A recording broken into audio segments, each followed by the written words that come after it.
کوئی شرابی ہے, جواری ہے, یا کچھ غلط عادتیں اس کے اندر ہیں, تو وہ ضائع کر دے گا. اگر ایسے لوگوں کا مسئلہ ہے نا, تو ایسے لوگوں کو آپ کیش مت دیجیے, ایسے لوگوں کو ضرورت کا سامان دے دیجیے خرید کر کے. ضرورت کا سامان بھی خریدنا اسی وقت جائز ہے جب اس طرح کی کوئی مصلحت ہو. لیکن اکثر لوگ کے بارے میں آپ ایسا نہیں کہہ سکتے. کوئی ایک ذمہ دار آدمی ہے, غریب ہے بیچارہ, آپ نے اس کو 10,000 روپے دے دیا, ضائع کیسے ہو جائے گا آپ بتائیے؟ کہ کیوں ضائع ہو جائے گا؟ اور اگر ضائع ہو جائے گا تو وہ ذمہ دار ہے. ہم نے تم کو 1 سال کا خرچہ دے دیا, اب تم ضائع کرو گے, تمہاری ذمہ داری ہے. ہاں, اگر تم ہوش مند نہیں ہو, تمہارے دماغ میں کوئی پرابلم ہے, تب تو ٹھیک ہے کہ ہم تھوڑا تھوڑا تم کو دیں گے. لیکن اکثر لوگ تو ایسے نہیں ہوتے ہیں کہ وہ ضائع کر دیں گے. اور اگر کوئی ہوش مند آدمی ضائع کر رہا ہے تو اپنا ذمہ دار وہ خود ہوگا. جی شیخ, کیونکہ ایک نظام چل رہا ہے اس طریقے سے, لوگ امید لے کے بیت المال میں ہی آتے. کبھی کسی کو بیماری, کسی کو بیمار, کوئی یہ نظام بالکل غلط ہے, یہ سسٹم بالکل غلط ہے.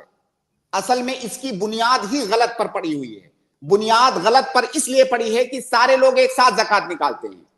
بھائی ہر مہینے زکوٰۃ کیوں نہیں نکل رہی ہے؟ لیکن دیکھیے اس میں یہ بھی ہوتا ہے نا شیخ, صرف زکوٰۃ کا مال آپ جمع مت کرو نا, آپ صدقات بھی جمع کرو, لوگوں سے صدقات بھی لو. تو صدقات کو تو رکھ سکتے ہیں نا شیخ, زکوٰۃ کو نہ رکھ کے. دیکھیے شیخ, صدقات بھی جب آپ کے پاس آ گئے نا, سامنے والے نے دے دیا, جتنی جلدی ممکن ہو اس سے بھی اپنی گردن آپ کو چھڑانی ہے. اچھا, لیکن زکوٰۃ کا معاملہ, سکتے بھائی جیسے میں نے آپ کو دیا کہ بھائی اس کو لے جا کر کے دے دیجئے, اب جب تک آپ وہ دو گے نہیں تب تک میری طرف سے وہ ادا نہیں ہوگا. کون دینے والا چاہے گا کہ میرا 1 مہینہ تک لٹکا رہے؟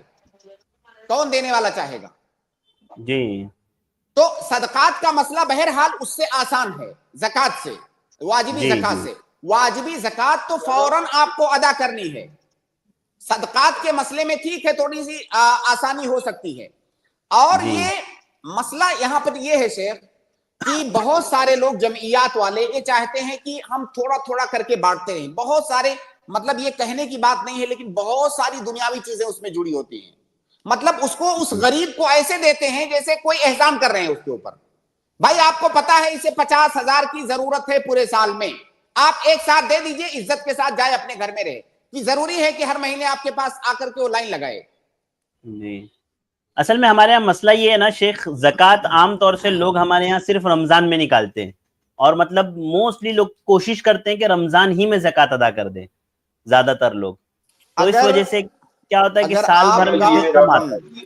اگر آپ کے مال کا حولان حول فرض کیجئے رجب کے اندر پورا ہو گیا, اور رجب میں زکوٰۃ نہیں نکال رہے ہیں, 2 مہینہ بعد رمضان میں نکال رہے ہیں, تو آپ کو پہلے تو زکوٰۃ نکالنے سے پہلے توبہ کرنا چاہیے, کیونکہ یہ 2 مہینہ ڈیلے کر کے آپ نے گناہ کیا ہے.